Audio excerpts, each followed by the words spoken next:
Alert ಆಗಿರಿ. WhatsApp ಹೇಳತ್ತೆ ಸಂದೇಶ ಸುರಕ್ಷಿತ ಅಂತ.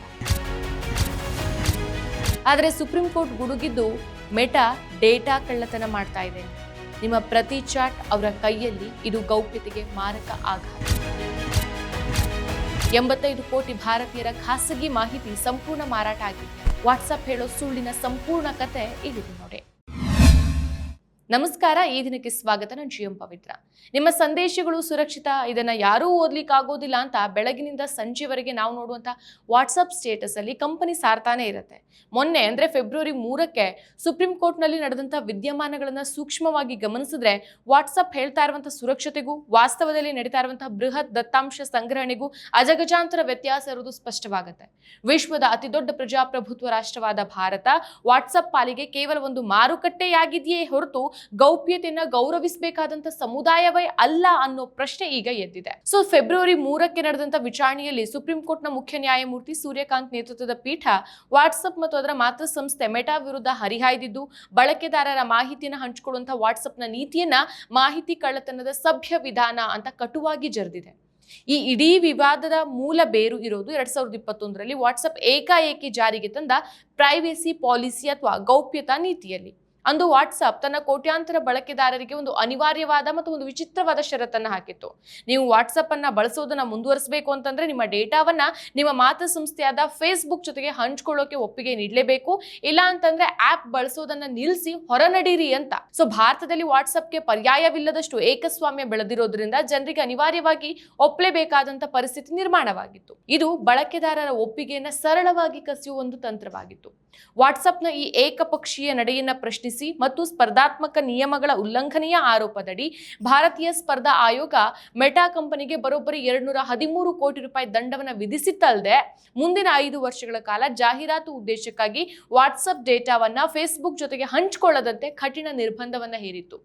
ಈ CCIನ ಈ ಆದೇಶ ತಮ್ಮ ವ್ಯಾಪಾರಕ್ಕೆ ಪೆಟ್ಟು ನೀಡುತ್ತೆ ಅಂತ ವಾದಿಸಿ ಮೆಟಾ ಕಂಪನಿ ಸುಪ್ರೀಂ ಕೋರ್ಟ್ ಮೆಟ್ಟಿಲೇರಿತ್ತು. ಆದರೆ ಅಲ್ಲಿಯೂ ಸಹ ಕಂಪನಿಗೆ ತೀವ್ರ ಮುಖಭಂಗವಾಗಿತ್ತು. ವಿಚಾರಣೆ ವೇಳೆ ನ್ಯಾಯಾಲಯ ಕಂಪನಿಯ ಮಾರುಕಟ್ಟೆ ಪ್ರಭುತ್ವವನ್ನ ದುರ್ಬಳಕೆ ಮಾಡ್ಕೊಳ್ತಾ ಇರೋ ಬಗ್ಗೆ ತೀವ್ರ ಆಕ್ಷೇಪವನ್ನು ವ್ಯಕ್ತಪಡಿಸಿತ್ತು. ಇತ್ತೀಚೆಗಿನ ವಿಚಾರಣೆಯಲ್ಲಿ ಮುಖ್ಯ ನ್ಯಾಯಮೂರ್ತಿ ಸೂರ್ಯಕಾಂತ್ ನೇತೃತ್ವದ ಪೀಠ ಮೆಟಾ ಪರ ವಕೀಲರನ್ನ ಉದ್ದೇಶಿಸಿ ಮಾತಾಡ್ತಾ, ನೀವು ವಿಶ್ವದ ಅತಿ ದೊಡ್ಡ $1 ಟ್ರಿಲಿಯನ್ ಮೌಲ್ಯದ ಕಂಪನಿ ಇರಬಹುದು, ಆದರೆ ಜನರ ಗೌಪ್ಯತೆ ಮತ್ತು ಹಕ್ಕುಗಳಿಗಿಂತ ನೀವೇನು ದೊಡ್ಡವರಲ್ಲ. ಭಾರತದಲ್ಲಿ ನೀವು ಏಕಸ್ವಾಮ್ಯ ಸಾಧಿಸಿರೋದನ್ನೇ ಬಂಡವಾಳ ಮಾಡಿಕೊಂಡು ಬಳಕೆದಾರರ ಹಕ್ಕುಗಳನ್ನ ದಮನ ಮಾಡ್ತಿದ್ದೀರಿ ಅಂತ ಅಸಮಾಧಾನವನ್ನು ವ್ಯಕ್ತಪಡಿಸಿದೆ. ಜನರು ನಿಮ್ಮ ಆಪ್ಗೆ ಒಪ್ಕೊಂಡಿದ್ದಾರೆ, ಈಗ ಅವರಿಗೆ ಬೇರೆ ದಾರಿ ಇಲ್ಲದಂತೆ ಮಾಡಿ ಅವರ ಖಾಸಗಿ ದತ್ತಾಂಶವನ್ನು ಬಲವಂತವಾಗಿ ಪಡೆಯೋದು ಪ್ರಜಾಪ್ರಭುತ್ವ ವಿರೋಧಿ ನಡೆ ಎಂಬುದು ನ್ಯಾಯಾಲಯದ ಅಭಿಮತವಾಗಿದೆ. ಸೊ ನ್ಯಾಯಾಲಯದಲ್ಲಿ ಮತ್ತು ಸಾರ್ವಜನಿಕವಾಗಿ ವಾಟ್ಸಪ್ ನೀಡುವಂತಹ ಏಕೈಕ ಮತ್ತು ಪ್ರಬಲ ಸಮಜಾಯಿಷಿ ಅಂತಂದ್ರೆ ಎಂಡ್ ಟು ಎಂಡ್ ಎನ್ಕ್ರಿಪ್ಷನ್. ಇದರ ತಾಂತ್ರಿಕ ಅರ್ಥ ಏನು ಅಂತಂದ್ರೆ, ನೀವು ನಿಮ್ಮ ಸ್ನೇಹಿತರಿಗೆ ಕಳಿಸುವಂತ ಸಂದೇಶ ಡಿಜಿಟಲ್ ಆಗಿ ಲಾಕ್ ಆಗಿರತ್ತೆ. ಅದನ್ನ ಕಳಿಸಿದವರು ಮತ್ತು ಸ್ವೀಕರಿಸಿದವರು ಮಾತ್ರ ಓದೋಕ್ ಸಾಧ್ಯ. ಸ್ವತಃ ವಾಟ್ಸಪ್ ಆಗಲಿ, ಫೇಸ್ಬುಕ್ ಆಗಲಿ ಅಥವಾ ಸರ್ಕಾರವಾಗ್ಲಿ ಆ ಸಂದೇಶದ ಒಳಹೂರಣವನ್ನ ಅಂದ್ರೆ ಕಂಟೆಂಟ್ ಅನ್ನ ಓದೋಕೆ ಸಾಧ್ಯ ಇಲ್ಲ. ಇದನ್ನೇ ಮುಂದಿಟ್ಕೊಂಡು ನಾವು ಬಳಕೆದಾರರ ಗೌಪ್ಯತೆಯನ್ನು ರಕ್ಷಿಸ್ತಿದ್ದೇವೆ ಅಂತ ವಾಟ್ಸಪ್ ವಾದಿಸ್ತಾನೆ ಬಂದಿದೆ. ಆದ್ರೆ ವಾಟ್ಸಪ್ ಹೇಳೋದು ಅರ್ಧ ಸತ್ಯ ಮಾತ್ರ. ಇಲ್ಲೊಂದು ದೊಡ್ಡ ತಾಂತ್ರಿಕ ಕಂದಕ ಇದೆ. ಹೌದು, ನಿಮ್ಮ ಸಂದೇಶಗಳನ್ನ ವಾಟ್ಸಪ್ ಓದ್ಲಿಕ್ಕಾಗೋದಿಲ್ಲ, ಆದ್ರೆ ಅದು ಅತ್ಯಂತ ನಿರ್ಣಾಯಕವಾದ ಮೆಟಾ ಡೇಟಾವನ್ನ ಸಂಗ್ರಹಿಸುತ್ತೆ. ಸರಳ ಭಾಷೆಯಲ್ಲಿ ಹೇಳೋದಾದ್ರೆ, ಅಂಚೆ ಇಲಾಖೆಗೆ ನೀವು ಬರೆದ ಪತ್ರದ ಒಳಗೇನಿದೆ ಅಂತ ಓದೋಕ್ ಸಾಧ್ಯ ಇಲ್ಲದೆ ಇದ್ರು ಸಹ ಪತ್ರದ ಲಕೋಟೆಯ ಮೇಲಿರುವಂಥ ಯಾರು, ಎಲ್ಲಿಂದ, ಯಾವಾಗ ಅನ್ನೋ ವಿಳಾಸದ ಮಾಹಿತಿ ಸಿಗ್ತದೆ ಅಲ್ವಾ.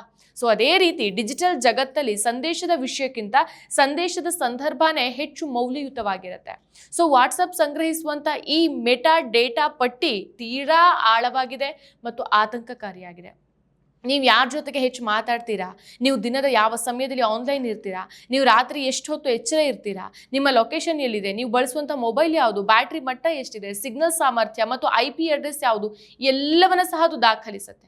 ಅಷ್ಟೇ ಅಲ್ಲ, ನೀವು ವಾಟ್ಸಪ್ ಪೇಮೆಂಟ್ ಬಳಸ್ತಾ ಇದ್ರೆ ನಿಮ್ಮ ಆರ್ಥಿಕ ವ್ಯವಹಾರಗಳ ವಿವರ ಮತ್ತು ಯಾವ ಬಿಸ್ನೆಸ್ ಖಾತೆಗಳ ಜೊತೆಗೆ ನೀವು ಚಾಟ್ ಮಾಡ್ತಿದ್ದೀರಿ ಅನ್ನೋದು ಮಾಹಿತಿಯೂ ಸಹ ಮೆಟಾ ಪಾಲಾಗತ್ತೆ. ಸೊ ಭಾರತ ವಾಟ್ಸಪ್ಗೆ ವಿಶ್ವದಲ್ಲಿ ಅತಿ ದೊಡ್ಡ ಮಾರುಕಟ್ಟೆಯಾಗಿದೆ. ಇಲ್ಲಿ ಸುಮಾರು ಒಂದು 50 ಕೋಟಿಗೂ ಅಧಿಕ ಸಕ್ರಿಯ ಬಳಕೆದಾರರಿದ್ದಾರೆ. ವಾಟ್ಸಪ್ ತನ್ನ ಬಳಕೆದಾರರಿಂದ ನೇರವಾಗಿ ಹಣ ಪಡೆಯೋದಿಲ್ಲ. ಹಾಗಾದ್ರೆ ಆದಾಯ ಎಲ್ಲಿಂದ ಬರುತ್ತೆ? ಉತ್ತರನೇ ಜಾಹೀರಾತು ಮತ್ತು ಡೇಟಾ ಮೈನಿಂಗ್. ಸೊ ವಾಟ್ಸಪ್ ಮೂಲಕ ಸಂಗ್ರಹವಾದಂಥ ನಿಮ್ಮ ವರ್ತನೆಯ ಡೇಟಾವನ್ನ ಕೃತಕ ಬುದ್ಧಿಮತ್ತೆ ಮೂಲಕ ವಿಶ್ಲೇಷಿಸಿ ನಿಮ್ಮ ವ್ಯಕ್ತಿತ್ವದ ಒಂದು ಡಿಜಿಟಲ್ ಜಾತಕವನ್ನು ತಯಾರಿಸಲಾಗುತ್ತೆ. ಆ ಮಾಹಿತಿನ ಫೇಸ್ಬುಕ್ ಮತ್ತು ಇನ್ಸ್ಟಾಗ್ರಾಮ್ಸ್ಗಳಿಗೆ ವರ್ಗಾಯಿಸಿ ಅಲ್ಲಿ ನಿಮಗೆ ಬೇಕಾದಂಥ ಜಾಹೀರಾತುಗಳನ್ನು ತೋರಿಸಲಾಗುತ್ತೆ. ಫಾರ್ ಎಕ್ಸಾಂಪಲ್, ನೀವು ವಾಟ್ಸಪ್ಪಲ್ಲಿ ಒಂದು ಕಾರ್ ಶೋರೂಮ್ ನಂಬರ್ಗೆ ಲೊಕೇಶನ್ ಕಳಿಸಿದ್ದೀರಾ ಅಂತ ಅಂದ್ಕೊಳ್ಳಿ. ಫ್ರಾಕ್ಷನ್ ಆಫ್ ಸೆಕೆಂಡ್ ಅಲ್ಲಿ ನಿಮ್ಮ ಫೇಸ್ಬುಕ್ ಫೀಡ್ಸ್ ಅಲ್ಲಿ ಕಾರಿನ ಸಾಲದ ಜಾಹೀರಾತುಗಳು ಪ್ರತ್ಯಕ್ಷ ಆಗೋಕೆ ಇದೇ ಕಾರಣ. ಸೊ ಸುಪ್ರೀಂ ಕೋರ್ಟ್ ಎತ್ತಿದ ಮತ್ತೊಂದು ಗಂಭೀರ ಪ್ರಶ್ನೆ ಅಂತಂದ್ರೆ ಅಂತಾರಾಷ್ಟ್ರೀಯ ತಾರತಮ್ಯದ್ದು. ಮೆಟಾ ಕಂಪನಿ ಯುರೋಪ್ ಒಕ್ಕೂಟದಲ್ಲಿ GDPR ಅನ್ನೋ ಕಠಿಣ ಗೌಪ್ಯತಾ ಕಾನೂನಿಗೆ ತಲೆಬಾಗಿ ನಡೆಯುತ್ತೆ. ಅಲ್ಲಿನ ಬಳಕೆದಾರರ ಡೇಟಾವನ್ನ ಫೇಸ್ಬುಕ್ ಜೊತೆ ಹಂಚ್ಕೊಳ್ಳೋಕೆ ವಾಟ್ಸಪ್ಗೆ ಅನುಮತಿ ಇಲ್ಲ ಮತ್ತು ಜನರ ಆಯ್ಕೆಗೆ ಸ್ವಾತಂತ್ರ್ಯ ಇದೆ. ಆದರೆ ಭಾರತದಲ್ಲಿ ಅಂತ ಕಠಿಣ ಕಾನೂನು ಇನ್ನೂ ಸಹ ಸಂಪೂರ್ಣವಾಗಿ ಪೂರ್ಣ ಪ್ರಮಾಣದಲ್ಲಿ ಅನುಷ್ಠಾನಗೊಳ್ಳದೇ ಇರೋಕೆ ಕಾರಣ ಇಲ್ಲಿಯವರ ಮಾಹಿತಿ ನಮ್ಮ ಆಸ್ತಿ ಅನ್ನೋ ಧೋರಣೆಯನ್ನ ಕಂಪನಿ ತಿಳಿದಿರೋದು.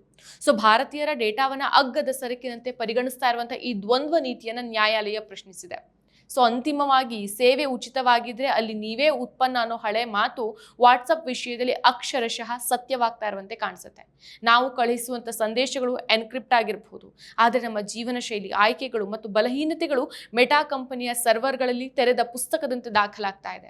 ಸುಪ್ರೀಂ ಕೋರ್ಟ್ನ ಈ ಕಟು ಎಚ್ಚರಿಕೆ ಮುಂಬರುವ ದಿನಗಳಲ್ಲಿ ಭಾರತ ಸರ್ಕಾರ ಜಾರಿಗೆ ತರಲಿರುವ ಡಿಜಿಟಲ್ ವೈಯಕ್ತಿಕ ದತ್ತಾಂಶ ರಕ್ಷಣೆ ಕಾಯ್ದೆ DPDP ಆಕ್ಟ್ ಅಡಿಯಲ್ಲಿ ನಮ್ಮ ಖಾಸಗಿತನಕ್ಕೆ ಭದ್ರ ಬುನಾದಿ ಹಾಕಬಲ್ಲದೆ ಅನ್ನೋದನ್ನ ಕಾದು ನೋಡಬೇಕಾಗಿದೆ.